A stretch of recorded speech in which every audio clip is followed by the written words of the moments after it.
నూతన సంవత్సరంలో అడుగు పెట్టబోయే ముందు 3 రిఫరెన్స్లు మనం చదువుకొని మనము నూతన సంవత్సరం అడుగు పెడదాం.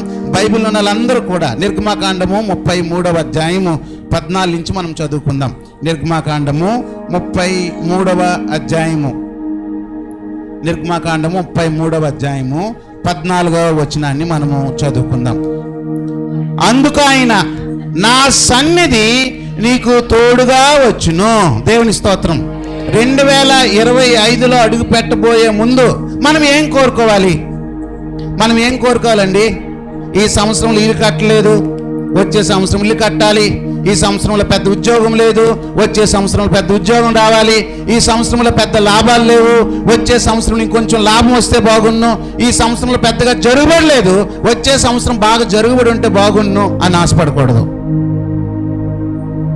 నేను ఆశపడుతుంది ఏంటనంటే, ఆయన నా సన్నిధి నీకు తోడుగా వచ్చును. దేవుని సన్నిధితో మనము అడుగు పెట్టాలి. దేవునికి స్తోత్రం. హల్లెలూయా, హల్లెలూయా. బతుకున్న మన అందరం గొప్పలం కాదు. మనలో ఏదో మంచితనం ఉందని దేవుడు అవకాశం ఇవ్వలేదు. మనం ఏదో ప్రార్థనా పరులమని దినాన్ని చూడడానికి దేవుడు సమయం ఇవ్వలేదు. కారణం ఏంటనంటే, దేవుడు మనకి అవకాశం ఇస్తున్నాడు. ఏమిస్తున్నాడమ్మా? అవకాశం. ఇప్పటికైనా నా కట్టడలను కార్యాలను గుర్తెరిగి నా తట్టు తిరుగుతారేమో. అవకాశాన్ని సద్వినియోగం చేసుకుంటారేమో అని దేవుడు మనందరికీ, నాతో సహా మనందరికీ దేవుడు అవకాశం ఇస్తున్నాడు. ఈ అవకాశాన్ని మనం చేజార్చుకోకుండా దేవుడు మనకి ఇచ్చిన అవకాశాన్ని ఎలాగైనా సద్వినియోగపరచుకోగలమనంటే ఆయన సన్నిధి మనకి తోడుగా ఉన్నప్పుడు. దేవునికి స్తోత్రం. డబ్బుల కంటే గొప్పది, బంగారం కంటే గొప్పది, మన ఆస్తుపాస్తుల కంటే గొప్పది, మన ఆశయాల కంటే గొప్పది ఎవరనంటే దేవుని సన్నిధి. దేవునికి స్తోత్రం. హల్లెలూయా, హల్లెలూయా. ఈ సన్నిధానికి దూరం అయిపోయి చాలా మంది శాపానికి, పాపానికి, నష్టానికి, జోదానికి, భయంకర వ్యసనాలకి బానిస అయిపోయి తమ జీవితాలు ముగించుకుపోతుంటే ఈ దినాన్ని దేవుడు జ్ఞాపకం చేసే ఆ మాట ఏమిటనంటే, నూతన సంవత్సరంలో అడుగు పెట్టబోయే ముందు అన్నిటికంటే విలువైనది, అన్నిటికంటే ప్రాముఖ్యమైనది ఆయన సన్నిధి నాతో కూడా రావాలి అని నీవు ఆశపడగలగాలి. దేవునికి స్తోత్రం. హల్లెలూయా. ఇప్పుడే బయలుదేరారండి, తిరిగి ఇంటికి రాలేని పరిస్థితి. మనం ఎంతో దూరాలు ప్రయాణం చేస్తున్నాం, ఎన్నో కార్యాలు చేస్తున్నాం. ఇంకా దేవుడు ఆయుష్ ఇచ్చాడంటే కారణము నువ్వు ఆయన సన్నిధిని కోరుకుంటావని దేవుడు మనకి అవకాశం ఇస్తున్నాడు. దేవునికి స్తోత్రం. ఆయన సన్నిధి నువ్వు అనుభవించినప్పుడు, ఆయన సన్నిధిలో నీవు ఉన్నప్పుడు, ఒకవేళ ఇక్కడ కళ్ళు మూసినా దేవుని పరలోక రాజ్యంలో కళ్ళు తెరుస్తావని, అది దేవుడు మనకిచ్చే అవకాశం. దేవుని స్తోత్రం. ఆయన సన్నిధికి దూరం అయిపోయి నాశనం అయిపోయిన వాళ్ళ జాబితాలో నా పేరు నీ పేరు ఉండకూడదని దేవుడు అవకాశం ఇచ్చినప్పుడు చేతులార మనమే చేజార్చుకొని, చేతులార మనమే దూరం అయ్యి నింద దేవుడి మీద మనము వేయకూడదు. ఈ దినాన్ని వీళ్ళు కోరుకున్న అంశం ఏంటనంటే, మీరు నా సన్నిధి నీకు తోడుగా వచ్చును, నేను నీకు విశ్రాంతి కలుగజేసేదను. మోసే చెప్తున్న మాట దేవునితో, మోసే నీ సన్నిధి రాని ఎడల ఇక్కడి నుండి మమ్మను తోడుకొని వెళ్ళదు ప్రభువా, ఇక్కడితో చాలు, నీ ఉంటేనే ఎక్కడికైనా నేను అడుగు పెడతాను. నీ సన్నిధి తోడుగా రాకపోతే మమ్మల్ని ముందుకి పోనివ్వద్దు. ఎవరు చెప్తున్నారు? మోసే దేవుడికి చేసిన ప్రార్థన. దేవునికి స్తోత్రం. హల్లెలూయా. ఈ రాత్రి మనము నూతన సంవత్సరం అడుగు పెట్టబోయే ముందు నువ్వు కోరుకోవలసిన ప్రాముఖ్యమైన అంశం ఏదైనా ఉందనంటే, అయ్యా నీ సన్నిధి నాకు తోడుగా ఉంటే దానికి మించిన భాగ్యం ఇంకొకటి నాకు లేదు. హల్లెలూయా. ఆదరణ ఇచ్చేది, నాకు జ్ఞానం ఇచ్చేది, నన్ను నడిపించేది, నన్ను సక్రమంగా క్రీస్తు అనే బండ మీద నిలబెట్టేది ఏంటనంటే దేవుని సన్నిధి. దేవునికి స్తోత్రం. ఇంకొక మాట మనం చదువుకుందాం. మీకా గ్రంథము 2వ అధ్యాయము 13వ వచనం. ప్రాకారములు పడగొట్టువాడు వారికి ముందుగా పోవును, వారు గుమ్మములను పడగొట్టి దాని ద్వారా దాటిపోదు. చదువుదాం. వారి రాజు వారికి ముందుగా నడుచును, యెహోవా వారికి నాయకుడుగా ఉండును. దేవునికి స్తోత్రం.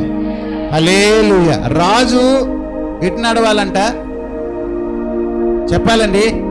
రాజు వారికి ముందుగా నడుచును, యెహోవా వారికి. దేవునికి స్తోత్రం.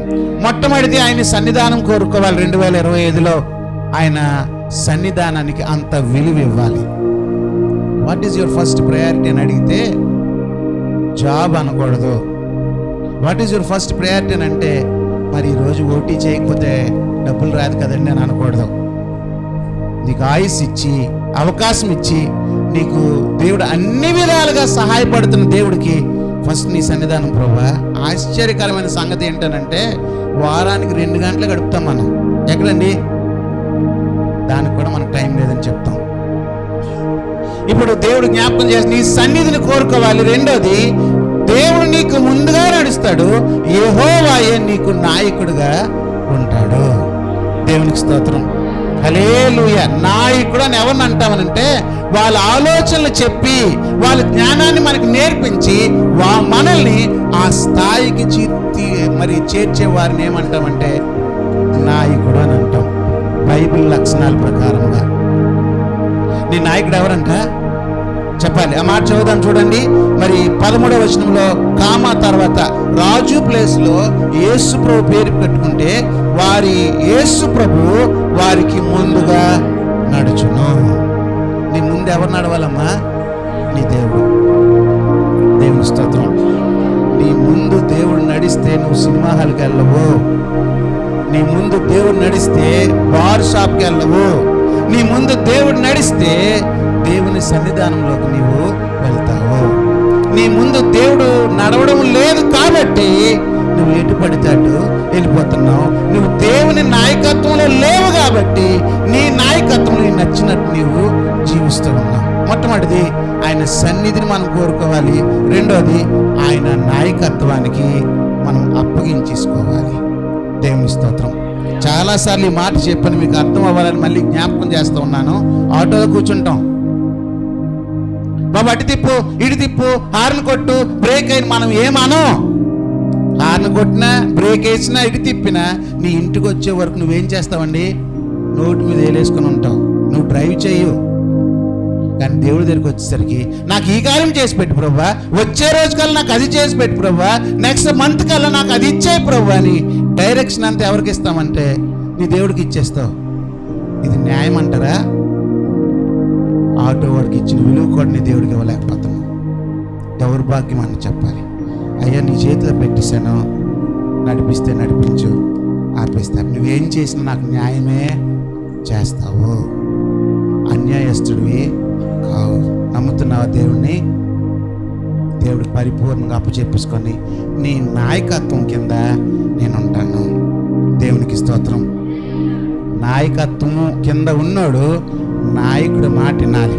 నాయకుడు అడుగుల్లో మనం వెళ్తే ఆ గుంపంతడికి మంచి పేరు. గుంపంతా చెదిరిపోతే నాయకుడు కూర్చొని ఏడుస్తూ ఉంటాడు. నిజంగా లిటరల్గా చెప్తున్నాను. ఈరోజు మీరు అందరూ కూర్చొని పాటలు పాడే సాక్ష్యాలు చెప్తున్నారు.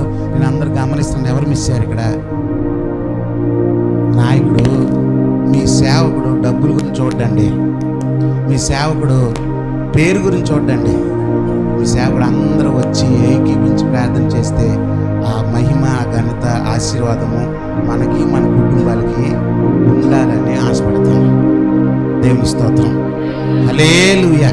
ఈ సంవత్సరంలో ఎప్పుడు లేనిది నూతన సంవత్సరం ఎలా ఉండబోతున్నారు చెప్పమని అంటున్నారు. మాకు సిగ్గు బాబు అని సిగ్గుపడితే రేపు పొద్దున నిన్ను దేవుడు చూసి ఎలా గర్వపడతాడు. మనుషుల ముందు ఒప్పుకోలేకపోతున్నాం, మనుషుల ముందే ఒక నిర్ణయం తీసుకోలేకపోతున్నాం. దేవుడిని చూసి పలా నమ్మకమైన మంచి దాసుడా, అమూల్యమైన జీవితాన్ని నీకు ఇచ్చాను, నువ్వు చేజార్చుకున్నావు, అప్పు చెప్పలేదు. నీకు అవకాశం ఇచ్చాను, నువ్వు దాన్ని ఉపయోగించుకోలేదు.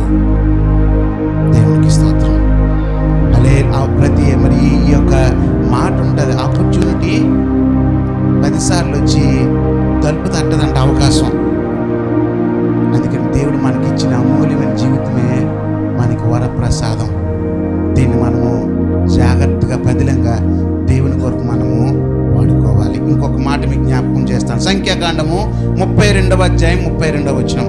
సంఖ్యాకాండము 32వ అధ్యాయము 32వ వచనం. నీవు యెహోవా సన్నిధిని యుద్ధ సన్నద్ధులై నది దాటి 2024ను దాటడానికి నీకేముండాలంట? ఇక్కడ వాక్యములు సెలవిస్తున్న ప్రకారంగా యెహోవా సన్నిధిని ఎలా ఉండాలంటండి? అమ్మ చెప్పాలి, నా వైపు చూస్తూ వినండి. చదివిస్తారు కదా వాక్యం కదా బైబిల్లో, చూడద్దు. ఒకటే ఒక మాట, యెహోవా సన్నిధిని నువ్వు ఎలా ఉండాలంటే చెప్పాలండి. యుద్ధ, నాకు తెలుగు పలకరపురం రావడం లేదండి, మీరు పలుకుతారా? అంటే ఏంటంటే అర్థం, గన్నం పట్టుకొని గురకు పెట్టేస్తాను పడుకొని. నేను సైనికుడినే, నా చేతిలో గన్ ఉంది, మొత్తం కూడా సైనికుడికి వేసిన డ్రెస్ వేసుకున్నాను, నేను గురకు పెట్టి నిద్రపోతున్నాను. దీన్ని సన్నద్ధం అంటారా? చెప్పాలండి. విసిల్ రాగానే గబాలు పట్టుకొని ఎవడొచ్చాడని పేల్చడం రెడీగా ఉంటాడు. దానికి సన్నద్ధం అవడం అంటే. దేవుని స్తోత్రం, హల్లెలూయా. ప్రార్థన చేయండి అంటే కళ్ళు మూసుకుని ఎవరు చేస్తారు? చేసిన వాళ్ళు చేస్తారులే. దానికి యుద్ధ సన్నద్ధం అంటారండి? నాకు తెలియదు. మరి యుద్ధ సన్నద్ధం అంటారా? అనరు. పాట పాడుతున్నప్పుడు మీరు అలాగా, మరి మొన్న బుర్రక తీస్తారు మన యవ్వనస్తులు. ఒకప్పుడు అవే జరిగేవి. అంటే ఎందుకు బుర్రక తీయించానంటే, మన యాక్చువల్గా ఇవన్నీ కూడా మన భారతదేశం సాంప్రదాయం. ఒకసారి గుర్తు చేసుకోవాలనిపించింది. అది మీకు కూడా ఒకసారి చేస్తే బాగుంది అనిపించి చేసాము. ఈ దినాన్ని అప్పట్లో అక్కడికి పట్టుకు బఠానీలు మురీలు పట్టుకొని వెళ్ళిపోయి ఆడలా పాడుతూ ఉంటే అక్కడ నిద్రపోవడానికి వెళ్ళిపోయేవారు. నిద్రపోవడానికి ఈ గోని సంచులు పీటలు పట్టుకుని వెళ్ళిపోయి రాత్రి తెల్లారులు అవుతూ ఉండేది. దేనికి వెళ్ళారమ్మా అని అంటే, ఆడేదో పేలాడు, ఆర్మీనం పెట్టి వాయించారు, డబ్బా వాయించారు, మంచి నిద్ర పట్టేసింది, మంచి నిద్ర. ఈరోజు దేవుని సందులో కూర్చుని మనం యుద్ధ సన్నద్ధం అని అంటే ప్రార్థన కానీ టక్మని లేచి నించుని మైక్ తీసుకుని ప్రార్థన చేయడం యుద్ధ సన్నద్ధులు. హల్లెలూయా. ఇంకా ఎంతకాలం భయపడుతూ బతుకుతావు? దేవుని కోసం కూడా, దేవుని కనపరచడానికి, దేవుని మహింపరచడానికి దేవుడు నాకు ఊపిరిచ్చాడు. నా కళ్ళ ముందే చాలా మంది చనిపోతున్నారు. ఇది గొప్ప మేలు. హాస్పిటల్కి వెళ్ళినోళ్ళే అలా గోతులోకి వెళ్ళిపోతున్నారు. నేను వెళ్ళి తిరిగి వచ్చాను. ఈరోజు సంఘంలో కూడా అడుగు పెట్టాను. ఇది దేవుడు గొప్పతనం. 3 సంవత్సరాలండి, రోజుకి 140 కిలోమీటర్లు బండి నడుపుకుంటూ వెళ్ళి వచ్చేవాడిని. ఈరోజు సజీవుడుగా ఉన్నానంటే నా దేవుడు గొప్పతనం కదా. దీన్ని సిగ్గుపడాలా చెప్పడానికి? ఈరోజు మనం నిలబడయ్యా, ఈరోజు నాలో ఊపిరాడుతుందంటే అది నీ కృప. దీన్ని సిగ్గుపడను, దీన్ని భయపడను.